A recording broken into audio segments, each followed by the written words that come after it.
Hi అండి, అందరికీ నమస్కారం. నేను మీ సాయి. అసలు ఏం జరుగుతుందండి? అసలు ఏమనుకుంటున్నారు మీ అందరూ? రకరకాలుగా ట్రోల్ చేస్తున్నారు, రకరకాలుగా మీడియా వాళ్ళు రకరకాల ఇష్టం వచ్చినట్టు ఉన్నది లేనిది ఏది పడితే అది రాస్తున్నారు. అసలు ఏమనుకుంటున్నారు? నేను ఆల్రెడీ క్లియర్గా చెప్పాను కదండి. మేము తప్పు చేశాము. ఆ తప్పు ఏంటి? మేము ఎమోషనల్గా కనెక్ట్ అయ్యాము అని చెప్పాను. ఎమోషనల్గా కనెక్ట్ అవ్వడం అంటే మీ దృష్టిలో ఏమనుకుంటున్నారండి? అసలు ఆ రోజు అక్కడ ఏం జరిగింది?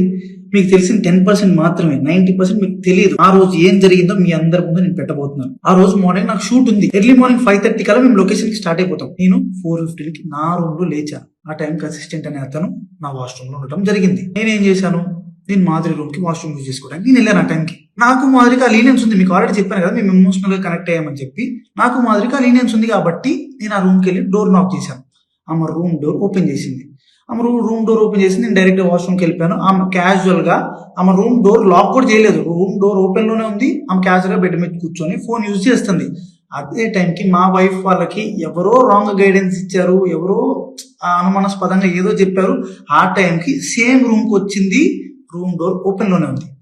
ఆ సిచ్యువేషన్ లో మా వైఫ్ ఆవేశం వల్ల ఆమెకి ఇష్టం వచ్చింది చేసింది. అక్కడ ఆ సిచ్యువేషన్ ఆమె ఇష్టం వచ్చింది చేస్తుందని చెప్పి నేను మాట్లాడే సిచ్యువేషన్ లో కూడా లేను.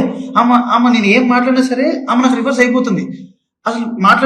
అసలు స్కోప్ కూడా ఇవ్వట్లేదు, మాట్లాడే గ్యాప్ కూడా ఇవ్వట్లేదు. ఆమె ఆవేశంలో ఏదేదో చేస్తుంది. ఆమె వెనకున్న రకరకాల వీడియోలు తీస్తున్నారు, రకరకాల బూతులు. మా వైఫ్ కి ప్రీవియస్ గానే నా మీద చాలా అనుమానం ఉంది. అక్కడికి వచ్చే టైంకి ఆ సిచ్యువేషన్ ఇదంతా చూసేటప్పటికి ఆమె అనుమానం నిజమైంది అని ఆమె అనుకుంది. ఈలోపు ఆ వెనకున్న వ్యక్తులు ఎవరైతే ఉన్నారో ఆ విషయాలని అతను ఎవరు నాకు కూడా తెలియదు. వెనకున్న వ్యక్తులు అసభ్యకరంగా మాట్లాడటం నేను అప్పటికే ఆమెకు చెప్తున్నాను, ఆపుతున్నాను. గొడవలు కాదు, కొట్టుకండి, కూర్చొని మాట్లాడుకుందాం అని క్లియర్ గా నా భార్యకి నేను సందేశం చెప్పడానికి ట్రై చేస్తున్నా కూడా ఆమె వినే పరిస్థితిలో లేదు.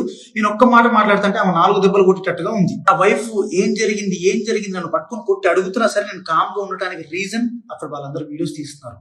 నేను ఏం చెప్తే ఏ రకంగా పోర్ట్రే అయ్యిందో తెలియదు. ఎక్స్ప్లెనేషన్ ఇవ్వడానికి నాకు స్కోప్ కూడా ఇవ్వలేదు. ఆల్రెడీ మీకు చెప్తున్నాను కదండి, మేమిద్దరం కనెక్ట్ అయ్యి జస్ట్ 2.5 months అయిందని చెప్తున్నాను. మా మధ్య ఒకరికి లీనియన్స్ ఉంది తప్పితే అంతవరకు వెళ్ళే లీనియన్స్, అంతవరకు వెళ్ళే ర్యాప్ మా ఇద్దరి మధ్యలో లేదు. మేము ఎమోషనల్ గా కనెక్ట్ అయ్యాం, ఎమోషనల్ గా మాట్లాడుకుంటాం అంతే తప్పితే మేము అంత దూరం మేము ఎప్పుడు వెళ్ళలేదు, వెళ్ళాలని కూడా మేము ఎప్పుడు అనుకోలేదు. అలాంటి క్యారెక్టర్ ఆ అమ్మాయి అస్సలు కాదండి. అమ్మాయి చాలా రెస్పాన్సిబుల్ పర్సన్. అమ్మాయి ఫ్యామిలీని అంతా పోషించుకోవడానికి చాలా కష్టపడుతుంది. నేను ఎప్పటి నుంచో కొన్ని 4-5 years నుంచి అమ్మాయిని నేను చూస్తున్నాను. ఇదే విషయాన్ని నేను మీ అందరికి ఇంటర్వ్యూలో చెప్దాం అనుకున్నాను. కానీ మా లీగల్ అడ్వైస్ ప్రకారం నేను ఎంతవరకు చెప్పాలో అంతవరకే చెప్పాను. అందులో కూడా నేను మీకు క్లియర్ ఎక్స్ప్లెయిన్ చేశాను. మీ అందరికి 10% మాత్రమే తెలుసు, మిగతా 90% మీకు తెలియదు, మీరు చూడలేదు. ఇలాంటి సిచ్యువేషన్ లోనే ఒక మనిషికి పానిక్ అంటే ఏంటో అర్థమవుతుంది. ఆ సిచ్యువేషన్ లో ఏం మాట్లాడితే ఎవరు ఎట్లా రిసీవ్ చేసుకుంటారు అనేది తెలియదు. నేను చాలా క్లియర్ గా చెప్తున్నానండి, మా ఇద్దరి మధ్యలో ఎమోషనల్ బాండింగ్ తప్ప అంతకు మించి ఏం లేదు, ఏం జరగలేదు. నేను ఒక ఇల్లీగల్ రిలేషన్షిప్ అని దేనికని చెప్తున్నాను అంటే, ఒక పెళ్ళైన అబ్బాయి ఒక అమ్మాయితో ఎమోషనల్ కనెక్ట్ అవ్వటం అనేది కూడా ఇల్లీగల్ రిలేషన్షిప్ అనే పేరు, అక్రమ సంబంధం అనే పేరుతో నాకున్న సిచ్యువేషన్, నాకు ఆ పదాలు తప్పితే నాకు వేరే ఏం రాలేదు. నేనున్న డిప్రెషన్ కి. అమ్మ మాదిరి, నీకు నా తరపు నుంచి, నా భార్య తరపు నుంచి, నా భార్య వెనుకున్న వాళ్ళ తరపు నుంచి నీకు క్షమాపణ కోరుకుంటున్నాను. నీకు సారీ, ప్లీజ్ అర్థం చేసుకో, ప్లీజ్. వాళ్ళకి ఏం తెలియకుండా వాళ్ళ నోటికి వచ్చినట్టు మాట్లాడినందుకు, వాళ్ళు వీడియో అప్లోడ్ చేసినందుకు, నీ మీద చేసుకున్నందుకు నేనైతే సారీ చెప్తున్నాను. సారీ. నీకు జరిగిన నష్టానికి మీరు ఏ శిక్ష చేసినా నేను అనుభవించడానికి రెడీగా ఉన్నాను. సో ఇంకా మీడియా పీపుల్ అందరికీ అండ్ మీమర్స్ కి, ఇన్ఫ్లుయెన్సర్స్ కి, ఇన్స్టా వాడుతున్న ఎవరెవరో కూడా రియాక్ట్ అయిన వాళ్ళందరికీ ఇంతటితో ఆపేయండి ప్లీజ్. మా లైఫ్ చాలా డిస్టర్బెన్స్ అయిపోయింది మీ వలన. ప్లీజ్ ఇంతటితో ఆపేయండి.